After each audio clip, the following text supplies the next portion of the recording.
Super Saravana stores. இப்போது புதிய அறிமுகம் ஆச்சி ஹோட்டல் சாம்பார் 50 கிராம் ரூபாய் 20 மட்டுமே. சம்மர் வந்தாச்சு. What's your plan for this holiday? எங்க கிட்ட விட்டுருங்க, நாங்க பாத்துக்கிறோம். GT Holidays, South India's #1 travel brand. Sivaganga மாவட்ட காவல்துறையை கண்டிக்கின்றோம்.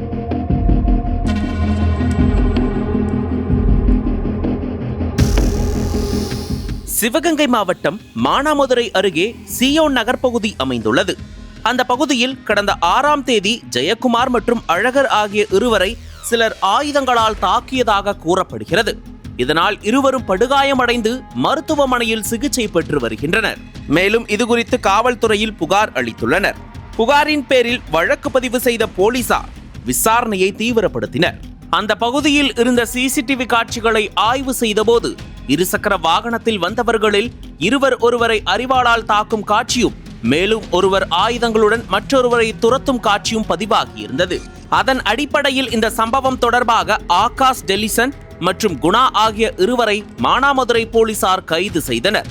முன்னதாக ஆகாஷை கைது செய்ய முயன்றபோது மேலப்பசலை பாலத்தில் இருந்து கீழே குதித்து தப்ப முயன்றுள்ளார்.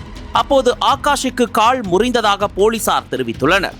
அதனைத் தொடர்ந்து அவரை போலீசார் மீட்டு சிகிச்சைக்காக சிவகங்கை அரசு மருத்துவமனையில் அனுமதித்தனர். அதன் பின்னர் மேல் சிகிச்சைக்காக மதுரை அரசு ராஜாஜி மருத்துவமனைக்கு அவர் மாற்றப்பட்டார். இந்நிலையில் மதுரை அரசு ராஜாஜி மருத்துவமனையில் காவல்துறை கண்காணிப்பில் சிகிச்சை பெற்று வந்த ஆகாஷ் சிகிச்சை பலனின்றி உயிரிழந்து விட்டதாக கூறப்படுகிறது. ஆனால் இதனை ஏற்க மறுத்த ஆகாஷின் உறவினர்கள் போலீஸ் தாக்கியதால் தான் உயிரிழந்திருக்கிறார் என்று குற்றம் சாட்டி வருகின்றனர். மேலும் இதற்கு உரிய நடவடிக்கை எடுக்க வேண்டும் என்று ஆகாஷின் பெற்றோர் மற்றும் உறவினர்கள் தொடர்ந்து 10 மணி நேரத்திற்கும் மேலாக போராட்டத்தில் ஈடுபட்டனர். அத்துடன் மதுரை ராமேஸ்வரம் இடையிலான தேசிய நெடுஞ்சாலையில் ஆகாஷின் உறவினர்கள் 100க்கும் மேற்பட்டவர்கள் தொடர்ந்து சாலை மறியல் போராட்டத்தில் ஈடுபட்டனர். இதற்கிடையே அமைச்சர் பெரிய கருப்பன், காவல் கண்காணிப்பாளர் சிவபிரசாத் ஆகியோர் போராட்டத்தில் ஈடுபட்டவர்களுடன் பேச்சுவார்த்தையில் ஈடுபட்டனர். இருப்பினும் இந்த பேச்சுவார்த்தை தோல்வியில் முடிவடைந்த நிலையில் ஆகாஷ் உயிரிழந்த வழக்கு தற்போது CBCID விசாரணைக்கு மாற்றி உத்தரவிடப்பட்டுள்ளது. தற்போது இந்த சம்பவம் சிவகங்கை மாவட்டத்தில் பெரும் பரபரப்பை ஏற்படுத்தி இருக்கிறது.